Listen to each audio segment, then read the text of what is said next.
পতিত আওয়ামী লীগ সরকারের সংসদ সদস্য ও সাবেক বাংলাদেশ অধিনায়ক সাকিব আল হাসানকে জন্মদিনের শুভেচ্ছা জানিয়েছেন অভিনেতা জিয়াউল হক পলাশ। এরপরই ভক্তদের তোপের মুখে পড়েন ব্যাচেলর পয়েন্ট খ্যাত এ অভিনেতা। সাকিব গতকাল ৩৯ পেরিয়ে ৪০তম বছরে পা রেখেছেন। তার জন্মতিথিতে তাকে শুভেচ্ছা জানিয়েছেন বিসিবি পরিচালক আসিফ আকবর থেকে শুরু করে আরও অনেকে। পলাশও একটি সেলফি প্রকাশ করে তাকে শুভেচ্ছা জানান।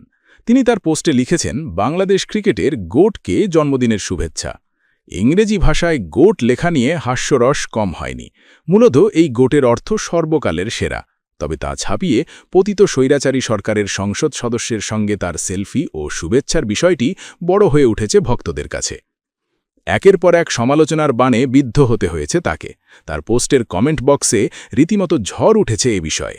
আর এ লোকমান নামে একজন লিখেছেন, বাংলাদেশের স্বৈরাচারের দোসর সাকিব। মোহাম্মদ রাসেল লিখেছেন, বাংলাদেশের অন্যতম সেরা জুয়ারির জন্মদিন। মারুফ আহমেদ নামে এক ভক্ত লিখেছেন, জিয়াউল, আপনার কাছ থেকে এটা আশা করিনি। সাকিব খুনিদের একজন সমর্থক। মারিয়াম্মা মিও লিখেছেন, যাদের ব্যক্তিত্ব নেই তারাই সাকিবের ভক্ত।